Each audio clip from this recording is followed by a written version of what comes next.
Mamma or Manfo Aquaba, ran at 2 TV, so I was for Mamma Aquaba, the 2 TV or Man FM. The Honorable Boniface Abubakar Sadiq, a member of Parliament, Madina, or Sanso, Minister of State, the Office of the Vice President, Watna says, Sanso Kwakwata Sapon from the Ashanti region, Deputy Organizer, New Patriotic Party, Felix Manti, PPP, Monetary, Drew Benada said, and Felix last week went to Myanmar, exams boy, no children exams. Rob Boniface to us, Mabe. You, me go around, say, me come out, mon crash, and from interaction with me, one spirits now very high. Okay. You catch on say, one be be seen as well. Next, one take your exams serious. Now, examination, and you be before. I idea what teacher for. Actually, now your person who's a teacher for no me home, you know, it's a recall of what we teach our children. In TSC, advice you on Momotna, Omakunja Muboko, more share invigilators no, embuhu, because some become scared. Say, invigilator, or feeling relaxed. Now, you sake your minds, into no, Masamo hope. Into what you say, no money, any age, papa. Okay, be Munyam Ponamijina. Now, so by regulations, no law, no, I say, Mijina.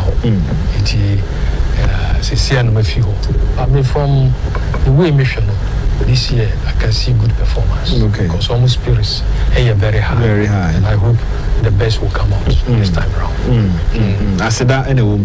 The young couple and the bomb by. Okay. Because me expect to say, young Quadano, as one be change. So I'm not changing Indiana, Ghana, and future. As one more change, he wouldn't a JD.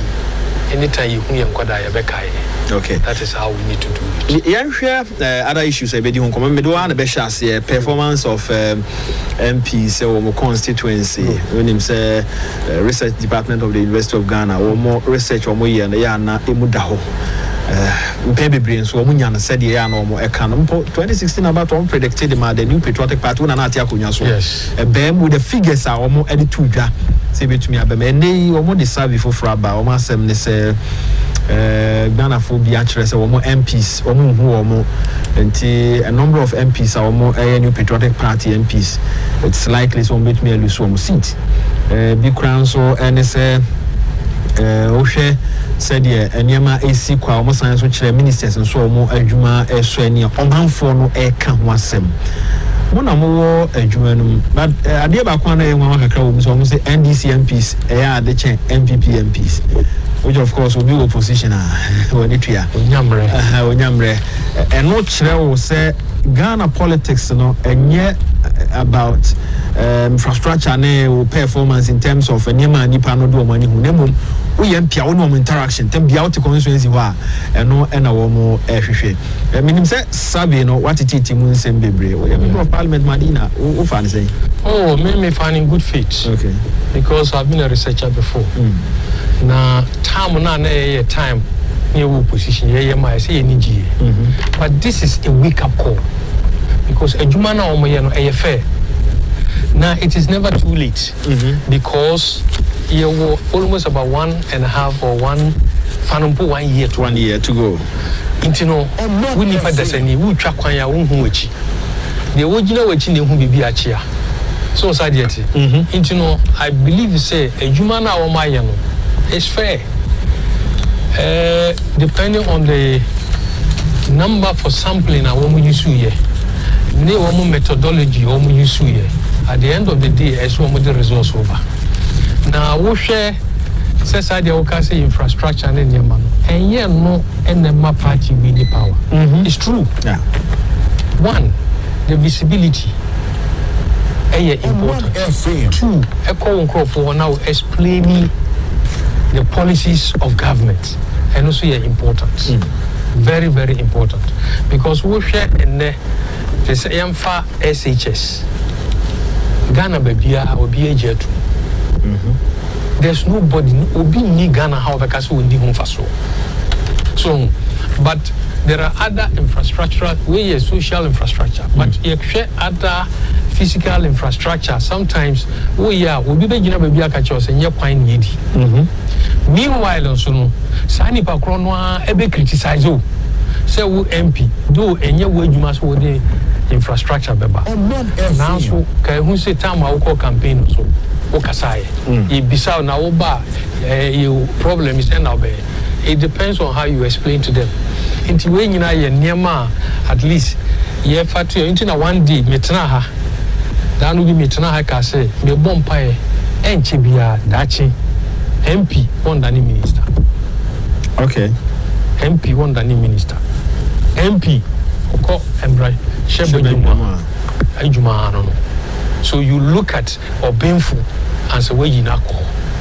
So sadieti executives will be appointed out of the legislature. Or now be ejuma ebekoso because it will give you a slim distinction and the powers of separation of powers. So that is where the separation of powers will function very well.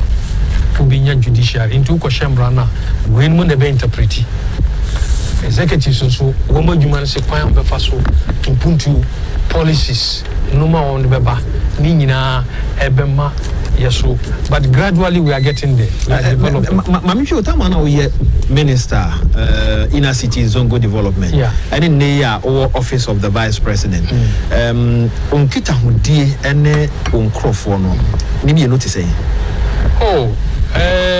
except last month say minimum onkrofo meba constituency so on side yet meba once a while me be a esime kohwe na property say e make say nay me be a me call Washington because in shoot toy no Washington e won cry Ghana Washington e wo Medina Washington na me kohwe ye dreams bi na sa zongo dream na say be ye no me be a o mo yes small dreams no me be asay iti me kwa kohwe no ma hwe kwan a ye betimi anya contractor no abehwe amaye say 1 year sir I mean the people who say you are not concerned me ana me force in as our project into no say BBC a esi me kohwe one wuro obi fie kura na obete so aba so side yet but enye ade every day who constituency and in my case Monday Wednesday Fridays we are me Medina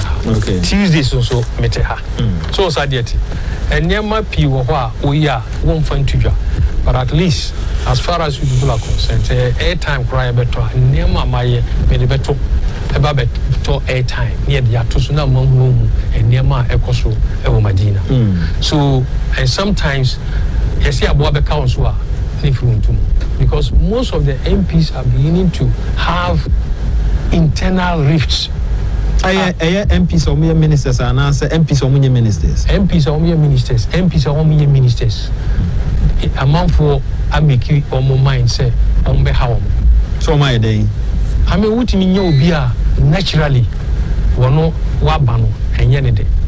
There are people like that. We have sadists.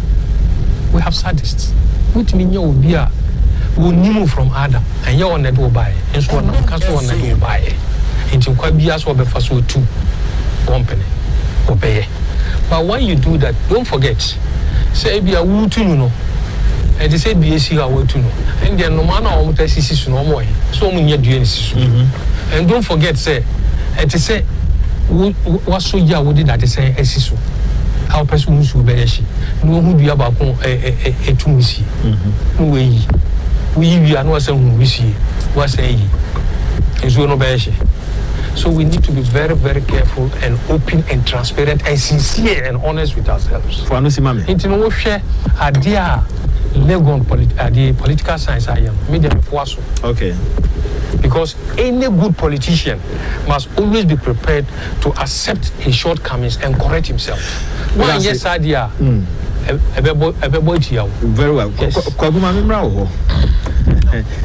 Survey enye a group bi a ye nim omo krom ha. Omo survey nso e click papa. O hwe an MP ya wosan ye minister. Ya yi no say MP. Na ne nkrofo twen say aban be man ministerial position. Atore bo krom ma de di anim color bi. Na ye de amana, ye de manual and responsibilities abe mienu. Enti obewe between the two was me am nkrofo de me am nkrofo anti me ma ye kra no a na won be wo form no ye adwuma no a me gidi so mbeji atom nti na wayere no ho ye national one no Baby, I see, I'm seeing your crying. Na MP no cry, na wɔn korɔ no aso na wɔn kɔlɔ bi yɛ ma yɛde saa position no ɛde ɛma wo. Politics na yɛnti ase ana sɛ yɛntimi balance the two. Wɔn ma yɛ MPs ɛne yɛ na yɛn nso yɛde wɔn ɛkɔ yɛ ma mi ti o. Ya me da se. Ɛdɛ mfa sɛ mti bi ho. Tinim sɛ na ɛteɛ. Yaw. So yɛ foreign minister o. Na asa yɛ MP a. Bie ne say president I took my power. President I want to do be to for do na so one no na be there. Into one we ya kita ho die with your constituents no. Na anye te said there e bia mra oba be MP na wonye minister na netie. The moment I odi ade bi nso be hye nipa e bedrum na bi asane ade ne share no no entesa no Ghana de yembisasa adeyu e jump into conclusion see how onya minister no afa no adwen they say o mesrae I'm a typical example the year 2008 near primaries time and another down go akufa do be here and our honorable as it just MP then or say J foreign affairs minister. Now that time primaries is our now then president is also tied to Kwanya one here foreign affairs also foreign affairs I saw no call now one fortunate omo na hwe na chi no campaign bi bua o am so minister dey any problem o na ni passment so dey na cheja no nti onye pombo no hombo ne to aba ma onti ebetimi abasa survey no MPB there constituency no problem but ebia MP ni constituency wa nipa o hwe na chi no ma no am MP no aye nkrofo ehi nti once a survey no positive response influence there Emma na nka me de mesre me party say yanko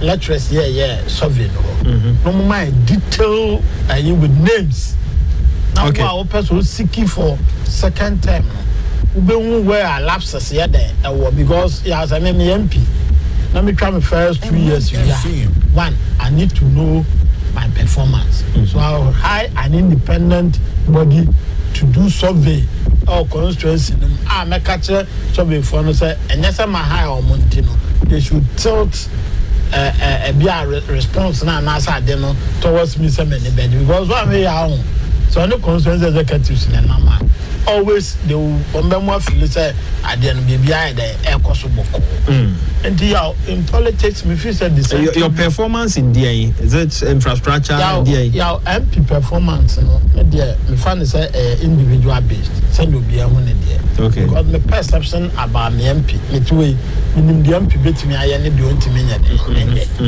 ebia obi nso so te baabi the expectation of MP no if you say so high say nipa no kra wo chire mu kro mpeso be den obetie ya unum say campaign was at achimwe ye ko campaign ba na ya be di ofie no na ya manfo say da bia no ye be ko aba ya be di na to say de na ye campaign na tie papa ba ya MP be ye da wan so kra na mamaduane di dodo ya be na nya nkrofo de sa Avia Gubi show. I don't feel one. So be disappointed. When him. What is MP about or one nature in yes. And to other paper feel be a MP, be a margin and marry uncle. So I disappointed. Sadam will be also being Luciana, who is a responsible. Anyway, and the Amijidi said, as a honorable be a caucus by majority caucus, very invited on my leading. Research. No, my mom detail because and Tia Mena from parliamentarians on the say the more I bet not parliament the more now will be who send your human now when you experience no because I made a nipa the example on Abu Chairman's Abuch. I know him I'm a quantity surveyor by profession. But I know Kasa or Parliament, I say what is School of Parliamentary Affairs. and maybe I'm expecting him to write for any political interest and also be kind. Now that will be decided between maybe local governance and the parliamentary worker or who be or better or be your party in Nyankophobia will be a survey. Na oma so mu no twoma da pawo ye beji bibia atum in good faith ne afade na ne analyze unim so go school go your masters and PhD obi an work we ne tim de mo assignments also ye review ya ndia so be tena senior review ye be boye ye be fa as part because as deputy regional organizer of Ashanti region I'm expecting some most of my MPs ebe retaining omo seats. Na ebia ade omo ya enko ye be mo constraints ato abeti omo. This is the time I make you amend no be correct because you need to know what your people want first. Ebia the panenje school down no ope. Yeah. Ebia nenje school down no ope because minim krobi so akosi market si a ya consultant crofo no nti market na white akabontin so just say ebia nso na na sa nipa no pen at that time. Intimesa sre MPs ne obi a edomato abama omo brane brano ye survey ya obi sa me na metu asante achem krobia so ade ehom sese a metimi aka because prior to election 2016 no Oba MP my yes ade no emao intimi gidi say oba say ya ese the development no go by what they told us say oba we na okay gidi say no so na oye no kwagu me da say do ahome me Felix so Equia says I think the University of Ghana political science survey is an eye opener. I agree. Okay, the MP should strategize well, otherwise they will lose miserably. No child's play. Okay, this one is coming from Equia Lashidi Ena Ode way by Rainbow Kaswa. Maybe some parliamentarians may not be doing their work well, but for my MP, Honorable Hawa Kumsen, she's the best MP Kaswa has ever had. She's always on the ground assisting her constituents. Therefore, we, the people of Kaswa, will vote for her again. Our Kumsen with 3 a year coming from Rainbow Kaswa and Ode Bae. Okay, I have accepted the research about our MPs by the University of Ghana lecturers in good faith, without fear or victimization. The truth is that some certain MPs are not working. I mean, some are lazy, and I repeat, very lazy. Bobby, big boss, teacher Manti, and Ode by Felix Manti. I'm over. Mamindio. MPs. Yes, yes, I honor with the Bianca. Mamindio, I can focus. I'm over. Research the year. Na senka research institutions say one man way my brain bring na no ombe no frequently na omo dey abeto abontin a ke be guide policy be guide practitioners na guide academic way so progress no so na boa nti be abontin say ya manipa bi ani e ba omo so ama enema bi a omunye ni infantry ni yomo shase say no perhaps I'm part attack as omunfa ankra details no ambrani amamfo nso na say but most of times some person be exposed only be to abonte a discourse some business I say but didn't price of abonte Felix we did say savvy omo betumi anya no ye based on nienti ayeto aba edema MP perfect obigan perfect tie me ba o if you say yeah one year I was a MP ye near the access and as a member of parliament yan area baby aye ko ewo kebi mami kebi mo no yetumi ate ase say yes MP no when na e was say oh yeah anti yes survey e be gina no so and e dey access MP na ma nipa no so a yebuso omo nsem na ate ase amova mema ye underrate Ghana for na to aba omo ni MP say ye pa omo ni papa me chira wade bi o share research no mo ye na omo sample size 27,500 sample size 27,500 almost 5 free 1,375 electoral areas ɛwɔ Ghana ha across here constituencies constituency bi ɔmo fa 5 electoral areas ɛna ɔmo de yɛ election ɔmo survey na ɔmo yɛ na sɛ ɔhwɛ assessment na Ghana fo gyina so a ɔmo de bisa ya ɔmo hwɛ the role of the MP nti na kyerɛ Ghana fo nim the role of the MP ɔmo hwɛ delivery on campaign pledges and campaign promises and I'm sure say you are hey obi e ko campaign or the manifesto announce an nsɛm per se or yema amanfo no etudwa eni nti nia amanfo na de tudwa wo mu constituency hono mu no eno aso na omo gina ye say omo timi deliver ya na and if omo hwɛ the frequency of the MP ewo constituency wo me MP on Katama. So the last time I knew here, the last day omo ye omo rally kese ewo area honwa ye de to about 2016. That was the last time I saw him in my constituency. I am MP on Katama. So Afutagbo. Ntia omo share interaction with members, MP interaction with members. So share the rule na details are the rule omo share you know development advocacy. Okay. Say MP no bomb puntu nyuma ho emode amatwe bia ba wo mo potem go. The veteran has my coming potem ho asem sisia. This omo ba ho be ye survey no be yi electoral areas so Katama so constituency ho be ye survey na advocacy be na ana MP no waye ho no man puntu nyuma bia ma. Felix, I'm constituency be said na constituency be very well. But MPs no nya to say NDC. Example here okay. Oh no, Afutiagbo also the last time I mean on my last rally. Okay. And I mean meeting okay. So me hu klompa e bia why advocacy kakra watem kakra man puntu bi eba. Meti constituency no. It no anya day 3 years running there. Untimi kanjam say my advocacy 3 years puntu nyuma bi ema.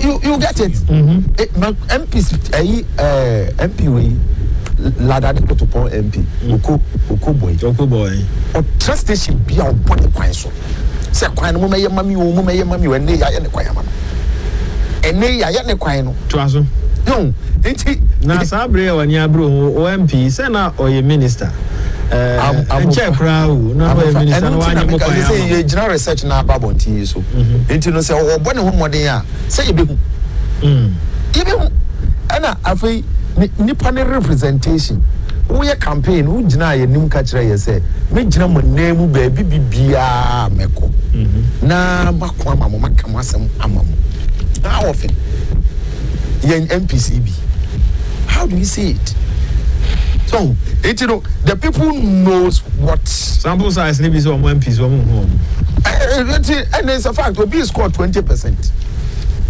Obi scored 20% in the report. Now we MP ayato abama in miensa represent the people who ban so be campaign memboa mempuntu nyuma ba medi manim ama mebbo modi ase be create nyuma mamo ama mo nya dwuma mamo aye me support mu local activities the local communities no me support mu by whichever means the amount for the nim say wo support ye akwem bi abefa so bia obe support ye no fa so na support ye and the first scrutinization of legislation Emran kasa homu ye wo parliament wono amnya wadwe say man for na work grounds no they are to the sense that they don't know anything when I walk school akwanim ewo constituencies near the various areas and so they know fellas and the call parliament website presentation of a member of parliament ayo floor you get it when piakasa down ubehu the contribution so asem okan no so say nyansa wo mu a sebe ubehu okay sebi nim so a ubehu it is say niam we nyina ka bomu a the visible things are man for percent omuhu e wo won constituency especially on the promises yakwan to apomuden awodo a wadi anu na waboa amabiaba constituency that is health facilities and education and employment about creating electricity what you may extend in sewer accord. These are the visible things the voters are looking for It is all your MP. No who say your man, you know, in fact, me better see. My fellow one, you know it. The research also should tell you, say, I've been picked as non-performing MP. Let me take this message now, Ian Tuaso. On the issue of the performance of MPs, there is another angle to it. Honorable Boniface Bajutime, most of them are complaining of non-payment of the common fund. In this regard, the finance minister should set up. If it continues like that, the party stands losing most of the seats as being speculated. The finance minister is a factor. As you are aware, most of the MPs are under-resourced, so they are unable to perform. Coming from Mr. Opoku. Honorable Boniface, when are we a member of parliament? No, yeah, Sika Eba, Assembly, no, Modia Kakri, Modia Juan Eba. Okay, so far, me assure, say before, last Sika MP Sanya, the last quarter of 2018. Okay. Which means, sorry, at third quarter. Okay. Now you expect the last quarter. And then you are talking of first quarter, second quarter, third quarter. Okay. So you have outstanding about four quarters. So, sometimes MP I won't be as well. And because we are making promises to certain communities, as canon buyer, won't mean because you will be or catches one bay, one pre-finance we are no abegis canon buyer, you'll be in trouble. One take it and board over court. The most of these issues are coming up because MPs also a certain issues. You know what we right now and draw Banya petition if one community. Say in fact because interacting with almost the buy say almost big drain in Suta a flooding some of the areas. Natural Kratako works and housing.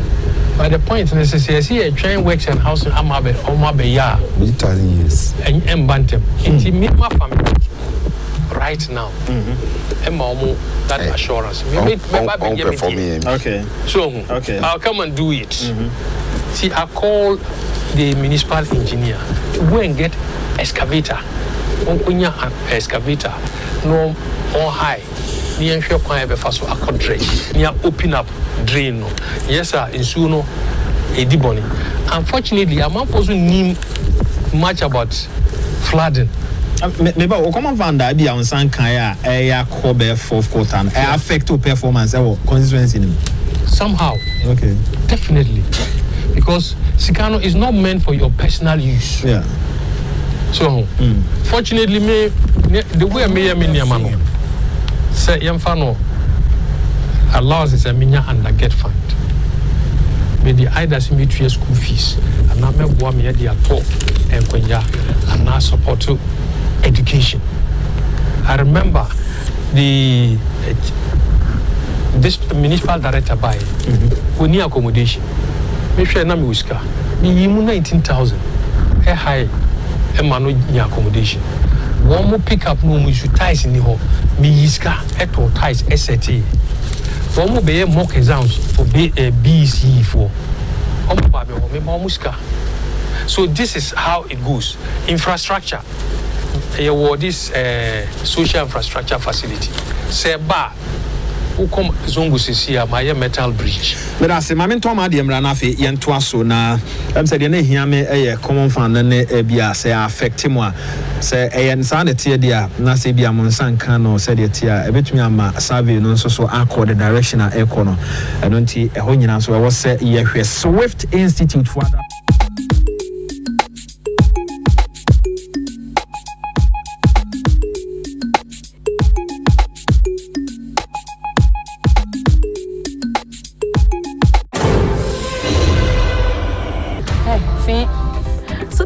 langa chomlanga ja wodi apa na beko ya meja from menyu koto free ho enti afa de na wunja ma minya maso bie kakrampo ofia wodi asumye ye de asumye fun ba no ko ware ma kom wale oba no shia me ade fiura pa o de drive Come on, you to a community over the job. Fiura headache, Fiura headache. Nihiri Mukao. Why the Did you miss the previous episode of Compound House Season 2? Worry not, Net2 TV brings to you a repeat of your favorite TV local comedy series. Wouldn't quite you feel a woman and this is family company. There is a weird point of success of Banamia.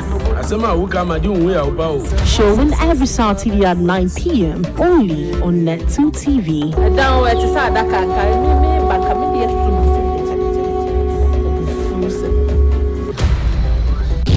Join the Rebecca Foundation as it teaches the children of Ghana the joy of reading in Learning to Read, Reading to Learn, a new and exciting TV program. So children, don't miss Learning to Read, Reading to Learn. Showing every Saturday at 4 p.m. to 4:30 p.m. and repeated on Wednesdays at 6 p.m. to 6:30 p.m. on Net2 TV. Learning to read, Reading to Learn. Language is the strongest tool that equips businesses, which is why Net2 TV brings to you Chinese for Business People. Chinese for Business People is a new TV program that will equip you in the basic Chinese language and terms for your business transactions in China and for beginners in Chinese language. Ni hao, meaning how are you, in Chinese. Chinese for Business People, only on Net2 TV.